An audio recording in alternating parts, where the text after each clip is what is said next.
Hello, everyone, and thank you very much for joining us to this first session for World MUN Day, today on November 13th, 2021.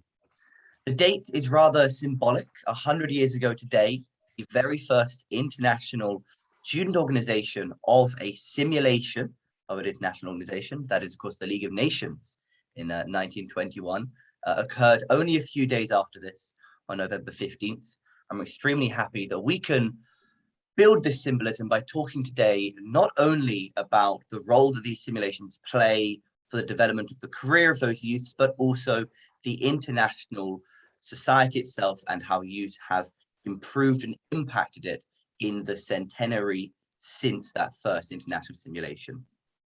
I firstly want to quickly thank all of those who could make this possible: the World Federation of UNA Associations, OSCE, MUN, MUN Command, and all of the societies that support us. And today, I want to especially welcome to this panel our distinguished keynote speaker, Ambassador Thomas Mayr-Harting. Thank you very much for joining us. Well, thank you very much, Mr. Lefevre. It's a pleasure and a privilege to address this very important initiative and this very important group of people. I know that at the beginning, your plan was perhaps to get a representative of youth to this event. I'm not exactly the ideal replacement for that kind of speaker, but I am somebody who's been involved with UN affairs for quite some time, including with the UN model, with the Model United Nations, which I in fact addressed at an important meeting, the biggest meeting in front of which I ever spoke, with 3,000 participants in 2014 in New York. It is perhaps interesting that the UN, that I did not come to the UN at the very beginning of my career. I joined the Austrian Foreign Ministry in '79, and it was only in 2009, 30 years later, that I was appointed ambassador to the United Nations. But it's true that I went to many multilateral events, that I've been involved with multilateral organizations, and that I accompanied many Austrian ministers to ministerial week over the years at the United Nations. But it's also true that my focus was rather on Europe, was rather on security, rather on East-West relations than on these other issues. I came to the United Nations when Austria had a seat on the United Nations Security Council, and this way I ended up, or I started my UN experience with one of the three pillars, the pillar on peace and security. And it is only there that I became ever more engaged in the human rights pillar and in the development pillar, and even more so when I continued my work later on at the United Nations as its first fully appointed head of delegation of the European Union. What impressed me about the United Nations was, of course, and this is perhaps a banality to say it, its universality. Clearly, you get to know everyone, you get to know representatives of the 193 member states of the United Nations, and in general terms, countries tend to send more interesting and perhaps also more alert diplomats to the United Nations than to some other places. And you're also forced to understand a little bit how they tick and how they think.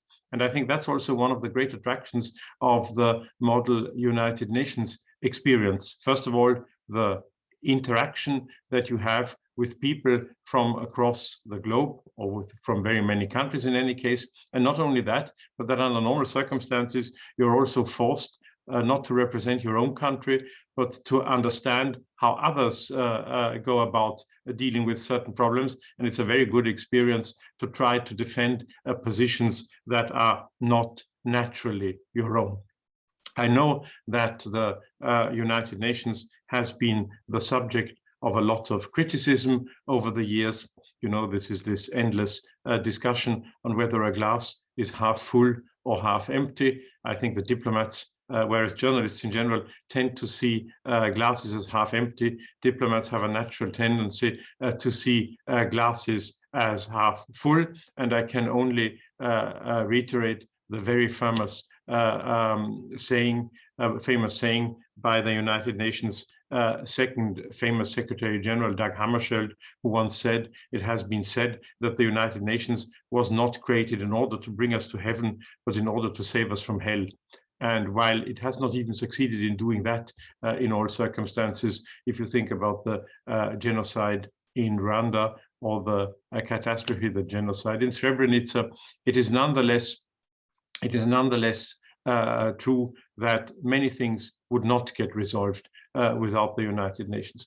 I've always underlined the fact, for instance, that these many forgotten conflicts, forgotten by us, but certainly not by those who are experiencing them, these many forgotten conflicts on the African continent, the only organization that tends to deal with them is the United Nations with its massive international peacekeeping presence.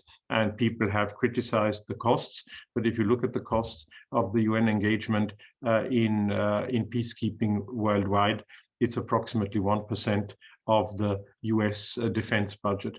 And I think that is something that is well worth noting. Clearly, global issues can only be resolved at the global level.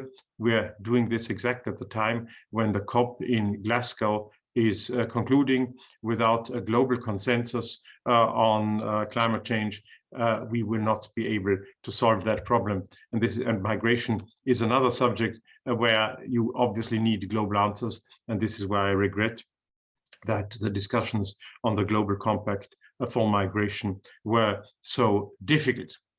Young people play a specific role in this exercise. I mean, nowadays, when you look at the statistics, the quota of youth in overall global population is growing every year. People from up to the age of 17 now represent approximately 30% of the global population, and it is important to get that global, this youth angle into our discussions. And there, of course, young people, as they work together in the United Nations, model United Nations, can, of course, experience this, can discuss these issues that are important to them, and can make very important contributions. I had over the years, that's one of the advantages if you work at the United Nations, and I was there 7 years, first 3 years for Austria, and then 4 years for the European Union. I had lots of young collaborators, thanks to the fact that the UN is a very popular place for people who go there as trainees. And I do have to say, it's one of these places where young people do real work, because one of the specificities of multilateral diplomacy is that you need lots of people to represent you in a great variety of subcommittees, committees, and organizations. So you really have young people experiencing what it's like to follow meetings, to write reports, same-day reports, because one of the challenges at the UN is that you have to stay up late and complete your reporting that same evening, to work on all sorts of things that are important specifically for young people. And I mean, Fridays for Future is in this context a clear proof of what the engagement of young key people can bring about. When I spoke to the Model United Nations in 2014, this was just a few days after we had had an important meeting on contagious diseases. And I said to them that, you know, it's not only diseases that are contagious, enthusiasm is also contagious. And that's something that youth and young people bring to our exercise. And I hope that this will also be true of your important initiative. Thank you very much. Very much, Ambassador. Very enlightening to hear your experience. And of course, we're not just looking for those youth, we're looking for the experience and understanding of these multilateral organizations, as that's what we really want to develop. As one additional question, if I may, as a young diplomat yourself, after graduating from law at the College of Europe, when you joined the Foreign Ministry, what motivated you to get involved in multilateralism in general, obviously the EU first, and then into other international organizations? And is there any way you'd recommend manifesting that motivation in the current generation of young people? Well, I mean, it's interesting that you refer to my experience at the College of Europe, and that is also, if I may say, to our public, where we got to know each other. In a certain sense, the College of Europe was my first multilateral experience. It's true that at the time it was more European than global, and at the same time it was also more Western European than it is today.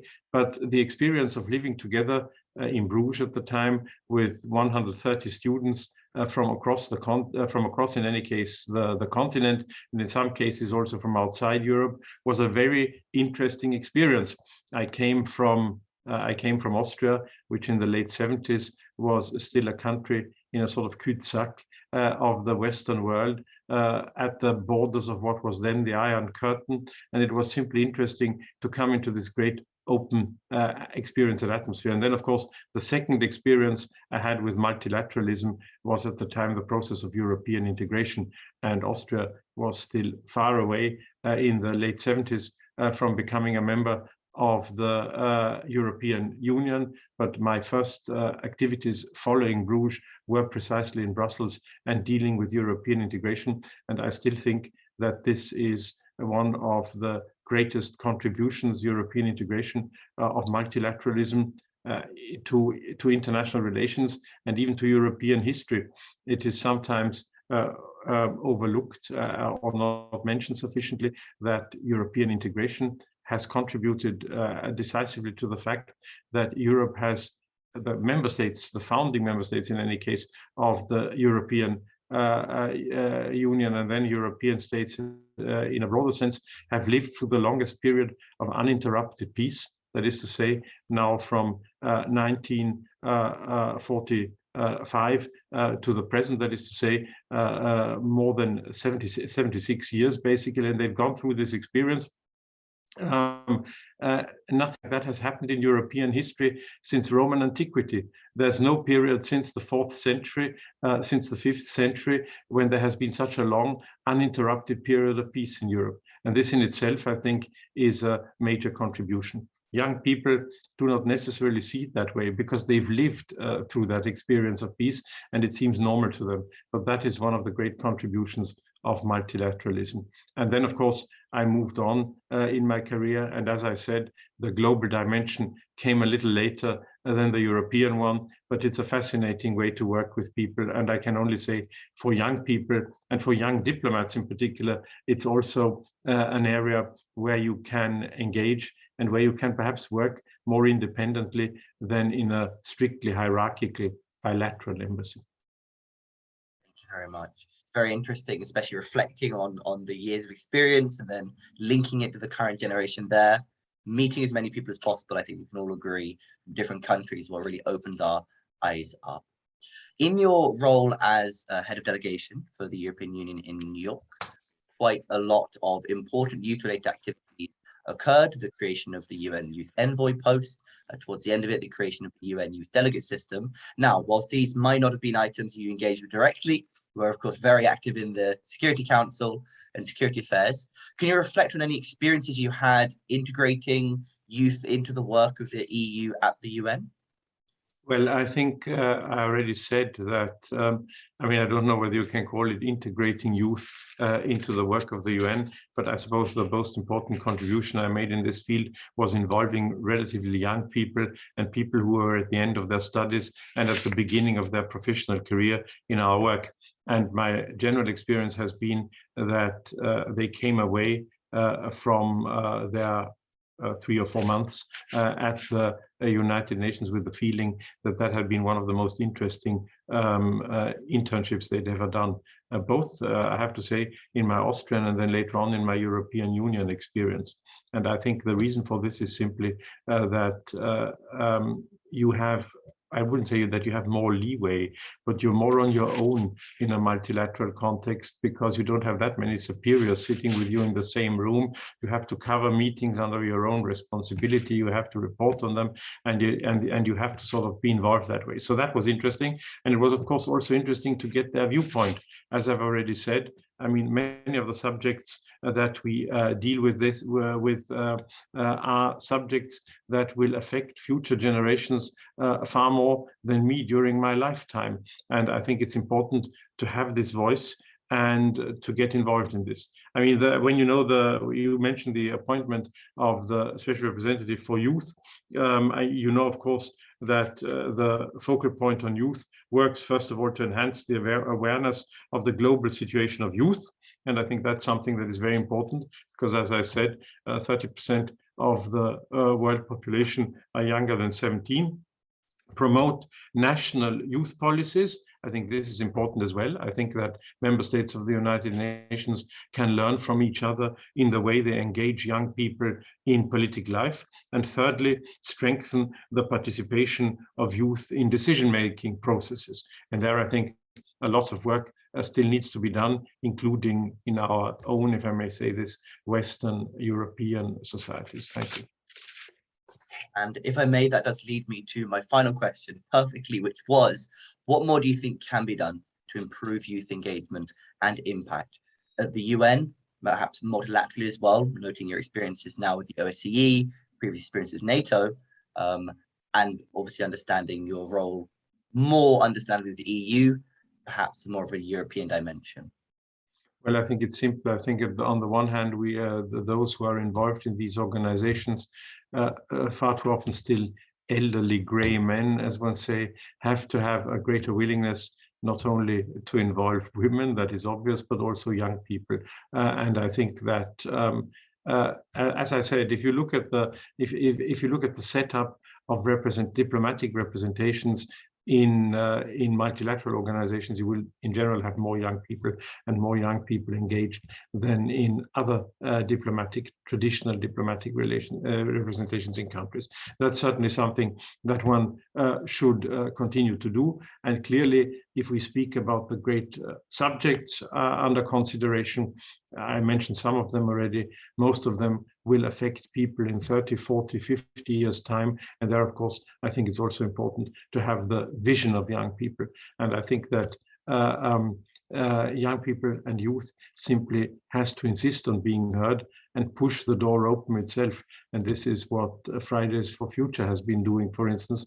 And it was not the generosity of the elder generation that gave a platform to Fridays for Future, but it was Fridays for Future that forced its way to the debate. And I think that's what you should continue to do. And I'm sure that the experience of the Model United Nations, in a certain sense, gives you the technical skills to do this even more effectively than you've done in the past. I would agree. Do you have any small final comments for the hundreds of youth listening and watching to this and who will be following for the rest of the day? Well, I will follow what you will be doing with great interest, even fascination, if I may say so. It would have been nice if something like that had existed when I was a young person. It only existed in very sort of rudimentary forms at the time. It's a great experience that you should profit from, and not only profit from, that you should also enjoy. And in this sense, I wish everyone a very good day, and I want to thank you for this good initiative. Thank you very much, Ambassador Thomas Mayr-Harting. It's been a wonderful conversation with you this morning, and we are certain that all of the listeners here would thoroughly agree with that. So that is the end of our opening ceremony here. If I did have a gavel, which is the Model United Nations way of opening a conference, I would tap it right now to announce the beginning of the day's events. Please do check out some of the rest of the panels, as Ambassador Mayr-Harting will also be doing, and we look forward to seeing your engaged participation for the rest of the day. Thank you very much.